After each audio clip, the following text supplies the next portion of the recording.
পুতিনের সাথে শেখ হাসিনার বৈঠক, শেখ হাসিনাকে ক্ষমতা ফিরিয়ে দিবে পুতিন, যা নিয়ে রাজনীতিতে সৃষ্টি হয়েছে এক নতুন মোড়। নির্বাচন করতে ফাইনালি দেশে ফিরছে শেখ হাসিনা। বিস্তারিত আপনাদেরকে এই ভিডিওর মাধ্যমে প্রমাণ সহকারে দেখিয়ে দেব, তাই না টেনে সম্পূর্ণ ভিডিওটি শেষ পর্যন্ত দেখতে থাকুন। ছাত্র জনতার গণ অভ্যুত্থানে গত 5 আগস্ট পতন হয় শেখ হাসিনা সরকারের, এমন খবর সবারই জানা। তবে আওয়ামী লীগ সরকারের সাথে যে এমন কিছু ঘটতে পারে তা আগেই সতর্ক করেছিল রাশিয়া, কিন্তু মস্কোর এই সতর্কবার্তাকে খাটো করে দেখেছিল ভারত এবং শেখ হাসিনা সরকার। আর তাতেই জীবনের সবচেয়ে বড় ভুল করলেন সাবেক প্রধানমন্ত্রী। প্রশ্ন হচ্ছে, রাশিয়ার সতর্কবার্তাকে কেন পাত্তা দেয়নি মোদী এবং শেখ হাসিনা সরকার? ভ্লাদিমির পুতিন, আর তাই নিরাপত্তার চাদরে ঢেকে ফেলা হয়েছে গোটা দেশ।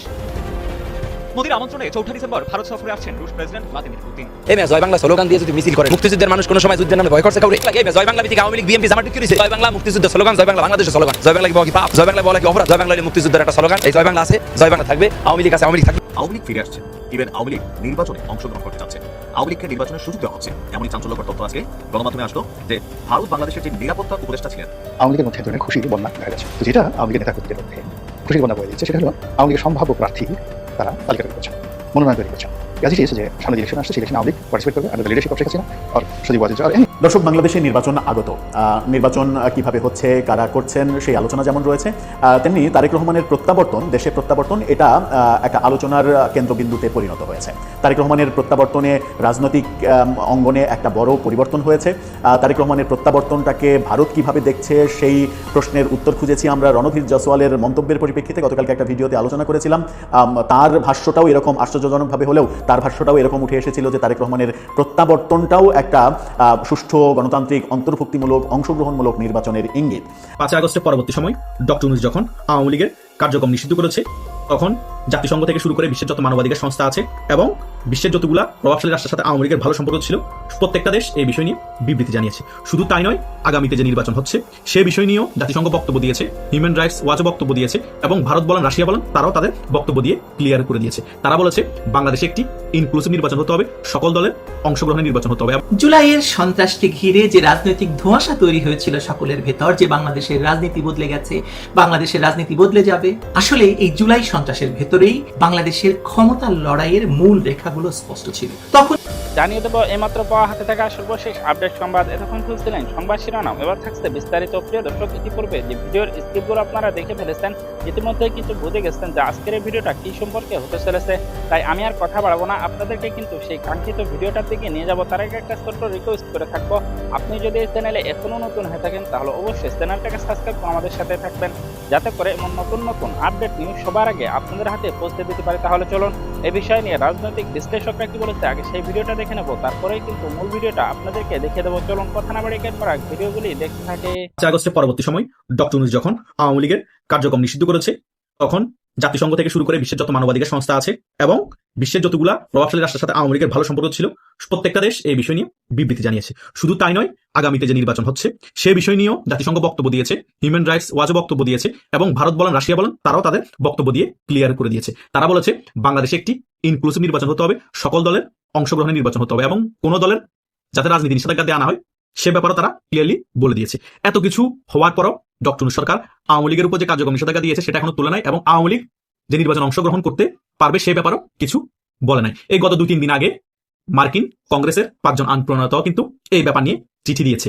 কি বলেছে তারা বাংলাদেশে কোনো রাজনৈতিক দলের নিষেধাজ্ঞা থাকুক সেটা চায় না, বা কোনো দল রাজনৈতিকভাবে নিষেধ হয়ে যাক সেটা তারা চায় না। তারাও একটি ইনক্লুসিভ নির্বাচন চায়, সকল দলের অংশগ্রহণ। তারা ইনি বুঝাতে চেয়েছে আওয়ামী লীগের অংশগ্রহণ প্রয়োজন ইনক্লুসিভ নির্বাচনের জন্য, এবং আওয়ামী লীগের উপর যে নিষেধাজ্ঞা দেওয়া হয়েছে সেটা তুলে নেওয়া হোক। এই বিষয়ে যখন প্রধান উপদেষ্টার প্রেস সচিব ডাস্টবিন শফিককে সাংবাদিকরা জিজ্ঞেস করেছে যে মার্কিন কংগ্রেস তো আওয়ামী লীগের নির্বাচন অংশগ্রহণের ব্যাপারে কথা বলেছে এবং আওয়ামী লীগের উপর নিষেধাজ্ঞা তুলে নেওয়ার ব্যাপারে কথা বলেছে, আপনারা কি অবগত আছেন? তিনি ক্লিয়ারলি বলে দিয়েছে আওয়ামী লীগের কার্যক্রম নিষিদ্ধ আছে, তাদের নির্বাচন করার কোনো সুযোগ নেই, এবং মার্কিন 5 কংগ্রেস আইন প্রণেতাদের যে চিঠি দিয়েছে সেটা আমাদের সরকারের কাছে পৌঁছায়নি, আমরা পাইনি। দেখেন, তারা সকল কিছু জেনেও কত বড় মিথ্যা কথা বলছে। তাদের মেইন এজেন্ডাই হচ্ছে একটি নির্বাচন দেওয়া, নির্বাচন দিয়ে বিএনপিকে ক্ষমতায় বসিয়ে দেওয়া, আর আওয়ামী লীগকে কোনোভাবে নির্বাচন অংশগ্রহণ যাতে করতে না পারে সেদিকে তাদের লক্ষ্য রাখা। কারণ ভিতরগতভাবে বিএনপিও চাচ্ছে আওয়ামী লীগ নির্বাচন অংশগ্রহণ না করুক, এবং অ্যান্টি আওয়ামী লীগের যত দল আছে বাংলাদেশের মধ্যে সকলেই চাচ্ছে আওয়ামী লীগ নির্বাচনে অংশগ্রহণ না করুক। কারণ আওয়ামী লীগ যদি নির্বাচন অংশগ্রহণ না করে তারা হয়তো কিছু ভোট পেয়ে বিএনপির সাথে আসন ভাগাভাগি করে এমপি যদি হতে পারে আর কি, আর 5-10 বছর ক্ষমতায় থেকে দেশের টাকা লুটপাট করে বিদেশে যদি পাচার করতে পারে আর কি, মানে ক্ষমতার লোভ। মেইন কথা হচ্ছে এই জায়গায় কোনো ফেসিস্ট হত্যাকারী বলে লাভ না। বাংলাদেশে যে সরকারি বসেছে সকলে হত্যা করেছে, সকলের হাতে রক্ত লেগে আছে, এবং ডক্টর বসার পরও সেও কিন্তু হত্যা করছে, তারা তো রক্ত লেগে আছে। গোপালগঞ্জে কিন্তু 5 জনকে হত্যা করেছে, সেটাও কিন্তু গণহত্যা, একই কথা। একজনের বেশি হত্যাকে গণহত্যা বলা হয়, আর 5 জনকে হত্যা মানে গণহত্যা। তো তিনিও গণহত্যা করেছেন, তার হাতে রক্ত লেগে আছে। কথা বুঝে নাই? এই হত্যা গণহত্যার কারণে যদি শেখ হাসিনাকে ফেসিস্ট বলা হয়, তাহলে ডক্টর ইউনূসও গণহত্যা করেছে, ডক্টর ইউনূস ফেসিস্ট। কথা বুঝেন নাই? শুধু এই 5টা হত্যা তো গোপালগঞ্জ হয়েছে, এরকম 5টার মতো 500 হত্যা পিটিয়ে মেরে ফেলা হচ্ছে। হিন্দু যুবক শুনলেই বিভিন্ন মিথ্যা অপবাদ দিয়ে গণদোলায় দিয়ে দেওয়া হচ্ছে। দীপুকে মেরেছে 1 সপ্তাহ আগে, গতকালকে মেরেছে অমিত মন্ডল নামে একটা ছেলেকে চাঁদাবাজির নাম করে, এই হিন্দু ছেলে। তো এভাবে করে মারতেছে রাজবাড়ির ছেলে অমিত মন্ডল। তো এভাবেই করে বাংলাদেশটা চলতেছে। আর ডক্টর ইউনূস সরকার এভাবে করে দেশটা চালাচ্ছে। তাদের এজেন্ডা হচ্ছে আওয়ামী লীগ যাতে রাজনীতিতে ফিরতে না পারে। মার্কিন কংগ্রেস কি চিঠি দিল, জাতিসংঘ কি বললো, ভারত কি বললো, রাশিয়া কি বললো, আমাদের তো আক্কা করার সময় আমাদের উপর কোনো দায়ভার থাকবে না, আমরা কোনো রকম নির্বাচন দিতে চলে যাবো, সেফ এক্সিট পেয়ে যাবো। বিএনপি ক্ষমতায় বসার পরে যাতে বিএনপির উপর কোনো প্রেশার না আসে, দায়ভার না আসে, বিএনপি কি করছে, যেগুলো তারা করতে চাচ্ছে মনে আছে সেগুলো ডক্টর ইউনূসকে দিয়ে করিয়ে নিচ্ছে। তখন বিএনপি ক্ষমতা আসলে বলবে আমরা তো এই আওয়ামী লীগকে নির্বাহী আদেশে কার্যক্রম স্থগিত রাখিনি বা নিষেধাজ্ঞা দিয়ে দিইনি, ছাত্রলীগে তো আমরা নিষিদ্ধ করিনি, আওয়ামী লীগকে তো নির্বাচনে আমরা আসতে মানা করিনি বা আসতে না পারুক সেটা আমরা চাইনি, ডক্টর ইউনূস সরকার করেছে, আমাদেরকে বলতে লাভ নাই এগুলো বলার জন্য। কিন্তু সকল কিছু বিএনপির ইন্ধনে হয়েছে, বিএনপির সমর্থন হয়েছে। বিএনপি চাচ্ছে না বিদে আওয়ামী লীগের উপর নিষেধাজ্ঞা এখনো আছে, নিষেধাজ্ঞা তোলা হচ্ছে না। বিএনপি চাচ্ছে না বিদে আওয়ামী লীগ নির্বাচনে অংশগ্রহণ করতে পারবে না। এটাই হচ্ছে রিয়েলিটি। কথা বুঝতে পেরেছেন? তা না হলে বহির্বিশ্ব থেকে কূটনীতিকভাবে যে পরিমাণ প্রেশার দেওয়া হচ্ছে, যেভাবে বলা হচ্ছে নির্বাচন আওয়ামী লীগের অংশগ্রহণ প্রয়োজন, যেভাবে বলা হচ্ছে আওয়ামী লীগের নিষেধাজ্ঞা তুলে নেওয়া হোক, মার্কিন কংগ্রেসের 5 জন আইন প্রণেতা চিঠি দিয়েছে, তারপরও ডক্টর ইউনূস সরকার কোনো তোয়াক্কাই করছে না। কারণ তারা তোয়াক্কা করার কিছুই তো নাই, কারণ তারা কোনো রাজনৈতিক সরকার না। তারা বিএনপি ক্ষমতা আসলে সুন্দর মতো সেফ এক্সিট নিয়ে বিদেশ সেটেল হয়ে যাবে, তারা বাংলাদেশে না আসলে হবে যে পরিমাণ টাকা কামিয়েছে। কথা বুঝতে পেরেছেন? এটাই হচ্ছে বাস্তবতা।